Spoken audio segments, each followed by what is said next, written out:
Salam pemirsa CP Indonesia semua, kembali lagi bertemu dalam pembahasan buku Yesus Nama di Atas Segala Nama. Buku ini diambil dari tulisan Nyonya Ellen G. White, boleh memberikan kita banyak sekali pelajaran untuk kita mengerti. Dalam tulisan lain, Yesus adalah Alfa dan Omega, pencipta langit dan bumi, pemberi setiap pemberian yang baik dan sempurna, pemikul beban besar kita kepada orang yang bimbang di antara kita. Dia menuliskan tentang seorang yang merupakan pusat daya tarik yang agung. Kepada mereka yang hancur oleh dosa, dia menawarkan juru selamat yang sempurna, perantara yang agung, perantara yang maha kuasa, dan kapten keselamatan kita. Jadi buku ini memberikan sekali kita kekuatan untuk kita dapat belajar bersama-sama. Dikatakan bahwa Tuhan kita adalah Alfa dan Omega, pencipta langit dan bumi. Dialah yang memberikan setiap pemberian yang baik dan sempurna untuk kehidupan kita. Dan dia juga bisa menjadi penawar hati kita pada saat kita mengalami kehancuran. Dialah yang memberikan kita kekuatan. Sebab itu marilah kita dekat kepadanya untuk kita mengerti bahwa melalui dia, pusat daya tarik yang agung itu, kita bisa memiliki satu pengharapan kekal di dalam kehidupan kita masing-masing. Kita semua boleh belajar bagaimana kita jadikan dia sebagai satu nama di dalam semua nama yang ada. Jadi pelajaran kita kali ini judulnya adalah sumber kebijaksanaan yang tak pernah salah. Ayat intinya terambil dalam Yohanes 6 ayat 63. Perkataan-perkataan yang kukatakan kepadamu adalah roh dan hidup. Perkataan Kristus tidak mengandung sesuatu yang tidak penting. Khotbah di atas bukit adalah ucapan yang luar biasa, namun begitu sederhana sehingga seorang anak kecil dapat mempelajarinya tanpa salah paham. Ucapan berbahagia di bukit itu adalah simbol kerohanian yang tinggi di mana Kristus berdiri. Setiap kata-kata yang diucapkan berasal dari Tuhan dan berbicara dengan otoritas surga. Perkataan yang kukatakan kepadamu, dia berkata adalah roh dan hidup. Ajaran yang penuh dengan kebenaran dan memuliakan, serta menyelamatkan yang tidak dapat dibandingkan dengan ambisi tertinggi untuk manusia dan penyelidikan yang paling dalam sekalipun. Dia hidup di tengah kehancuran mengerikan yang membelenggu umat manusia, dan dia datang untuk menyelamatkan jiwa-jiwa dengan kebenarannya sendiri, membawa kepastian, harapan dan kelegaan yang seutuhnya ke dalam dunia.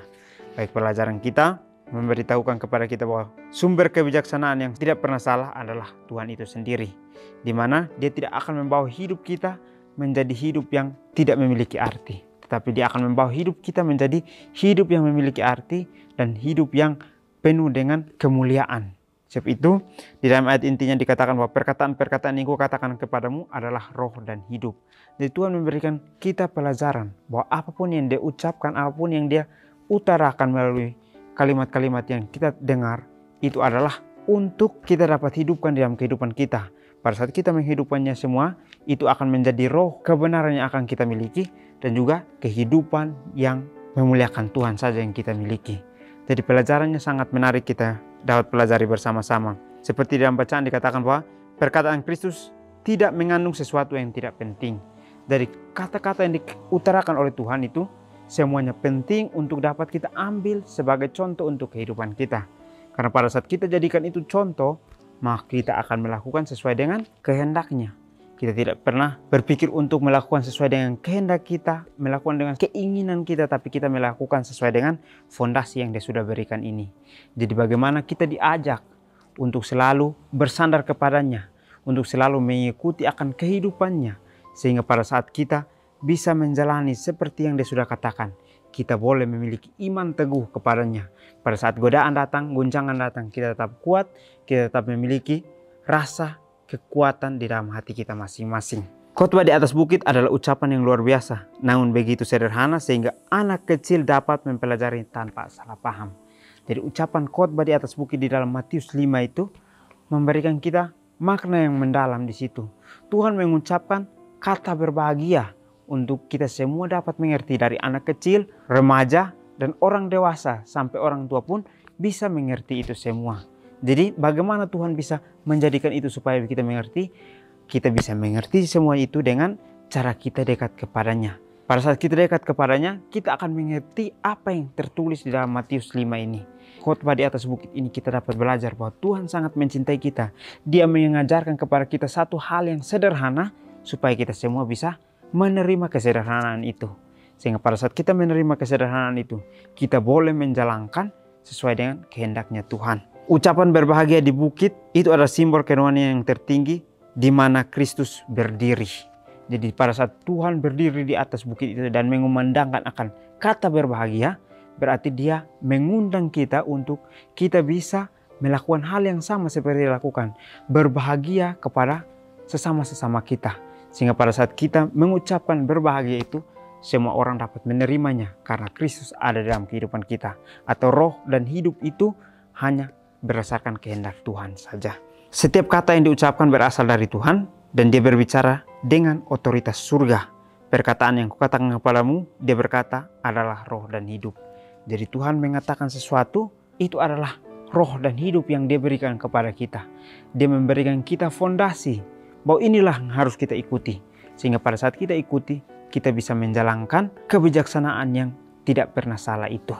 Di hidup di tengah kehancuran mengerikan dan membelenggu umat manusia, dan dia datang untuk menyelamatkan jiwa-jiwa demi kebenarannya sendiri, membawa kepastian harapan dan kelegaan yang seutuhnya kepada dunia.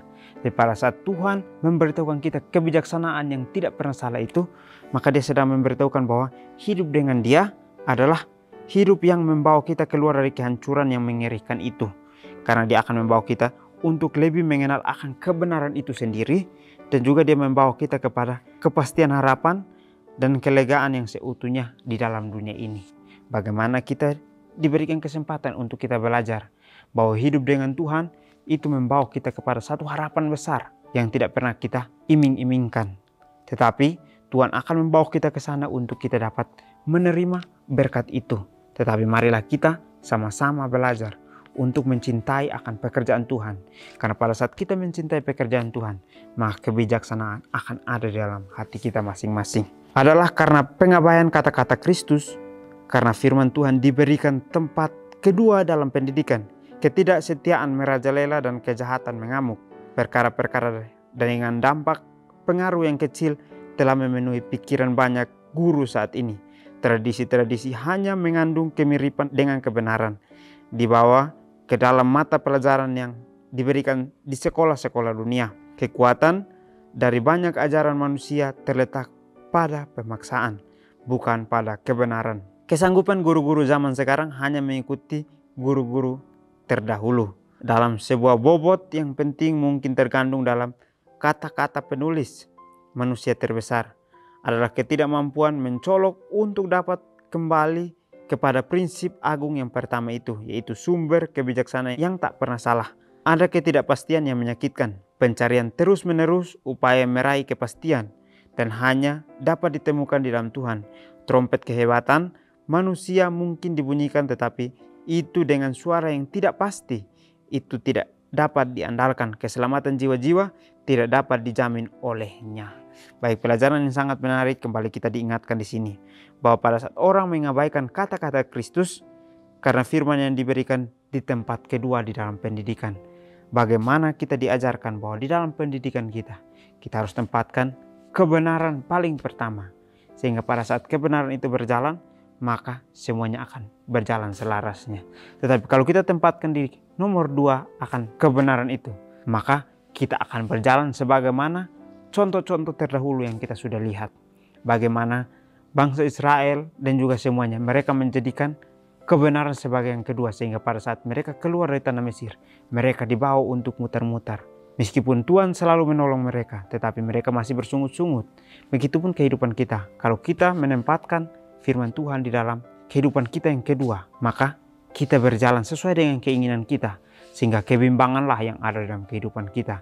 Karena kita akan membaca firman Tuhan itu hanya sekedar lewat, kita tidak memahami apa yang sebenarnya Tuhan titipkan di dalam pelajaran itu. Perkara-perkara dengan dampak pengaruh yang kecil telah memenuhi pikiran banyak guru saat ini. Jadi banyak sekali guru-guru yang ingin untuk mengajar, tetapi seringkali mengandalkan akan diri mereka, mengandalkan akan pengetahuan manusiawinya. Sehingga pada saat mereka mengajarkan sebagaimana guru-guru terlebih dahulu sudah memberikan pelajaran. Mereka tidak merubah itu untuk menjadi satu pelajaran bagaimana menceritakan bahwa kehidupan Kristus yang harus kita tempatkan di dalam kehidupan kita. Sehingga pada saat kita berjalan, itulah yang menjadi fondasi utama kita pada saat kita bertumbuh untuk lebih dekat kepadanya. tradisi-tradisi yang hanya mengandung kemiripan dengan kebenaran dibawa dalam mata pelajaran yang diberikan di sekolah-sekolah dunia. Kekuatan dari banyak ajaran manusia terletak pada pemaksaan, bukan pada kebenaran. Ini sangat menarik ya. Dikatakan di sini bahwa tradisi-tradisi sedang dibuat untuk mirip dengan kebenaran itu sendiri. Sehingga manusia menggunakan itu untuk mengajar dengan paksaan, bukan dengan kebenaran yang ada. Tetapi kita dipaksa untuk melakukan sesuai dengan kehendak mereka, bukan sesuai dengan kehendak Tuhan. Sehingga saat ini kita kembali diajak, marilah kita jadikan firman Tuhan yang pertama. Sehingga kita boleh melihat mana tradisi-tradisi yang sudah dibuat hampir mirip dengan kebenaran itu. Kita harus rubah, kita harus menjadikan kebenaran yang terutama. Dan tradisi-tradisi itu kita hilangkan. Supaya kebenaran yang terletak di dalam hati kita itu menjadi nomor satu, bukan karena paksaan, tetapi karena keinginan kita untuk mengenal kebenaran itu. Dalam semua bobot penting yang mungkin terkandung pada penulis-penulis terbesar, ada ketidakmampuan mencolok untuk dapat kembali kepada prinsip agung yang pertama, yaitu sumber kebijaksanaan yang tak pernah salah. Jadi banyak sekali penulis-penulis yang sudah dikatakan di sini. Banyak sekali penulis-penulis yang sudah menulis akan pelajaran-pelajaran untuk memberikan kepada pendidikan-pendidikan di dunia ini. Tetapi mereka tidak mengerti bahwa kebijaksanaan yang sempurna datangnya dari Tuhan, sehingga mereka tidak mengerti apa makna tersebut di dalam pendidikan kebenaran itu. Kita kembali lagi, kita diberikan pelajaran untuk kita terus bersekolah di sekolah Kristus, untuk kita bisa mengenal akan kehidupan Kristus yang sebenarnya. Ada ketidakpastian yang menyakitkan, pencarian terus-menerus upaya meraih kepastian dan hanya ditemukan hanya dalam Tuhan. Jadi usaha kita untuk menemui kesuksesan, kita akan terus menggunakan akan kekuatan kita sampai kita lelah. Kadang kita sudah jatuh sakit baru kita merasa bahwa kita harus mencarinya hanya kepada Tuhan. Jadi saat ini kita diajak kembali untuk datang hanya kepada Tuhan, karena dialah sumber kebenaran itu, sumber kebijaksanaan itu yang akan kita miliki. Tidak ada orang lain yang bisa memberikan kita kebijaksanaan itu. Hanya dari Tuhan kita dapat melihat akan kebijaksanaan itu. Dalam memperoleh pengetahuan duniawi, para pria dan wanita mengira mendapatkan kekayaan berharta, dan mereka telah mengesampingkan Alkitab dengan tidak mengetahui bahwa di dalamnya terdapat harta berharga yang tak terbandingkan. Kegagalan untuk mempelajari dan menaati firman Tuhan telah membawa kekacauan ke dalam dunia. Umat manusia telah meninggalkan penjagaan Kristus demi mendapat perlindungan dari si pemberontak besar. Pangeran kegelapan, api asin telah bercampur dengan yang kudus. Renungkan lebih dalam. Jika bukan Yesus sumber hikmat saya yang tidak dapat salah, lalu kepada siapakah saya berkonsultasi untuk membuat keputusan yang benar dalam hidup? Baik, pelajaran yang sangat menarik di akhir dari pelajaran kita ini. Dikatakan bahwa dalam memperoleh pengetahuan duniawi, para pria dan wanita mengira mendapat kekayaan yang berharta. Jadi orang-orang yang mungkin menempatkan pendidikan paling pertama, pada saat mereka sudah berusaha sehingga mereka mendapatkan gelar atau sukses, mereka sudah merasa bahwa itulah kehebatan mereka. Itulah kehebatan yang mereka sudah miliki. Sehingga mereka lupa bahwa firman Tuhanlah yang harus menjadi fondasi utama. Sehingga mereka mengesampingkan Alkitab, mereka menggunakan apa yang sudah mereka dapatkan itu menjadi Allah yang mereka sembah. Sehingga mereka menggunakan itu terus untuk mencari kesuksesan datang dari dunia. Sehingga lama-kelamaan mereka juga akan lelah. Pada saat Tuhan menegur mereka dan mereka mendengar, lalu mereka mengerti akan pelajaran firman Tuhan. Mereka akan merasa bahwa memang selama ini yang mereka pelajari adalah suatu hal yang salah. Sehingga mereka berbalik. Tetapi ada yang tidak berbalik karena mereka merasa bahwa inilah kesuksesan yang mereka rasa paling berharga, sehingga mereka terus berusaha. Tetapi sebenarnya yang sukses adalah kita belajar untuk mengetahui akan kebenaran itu sendiri.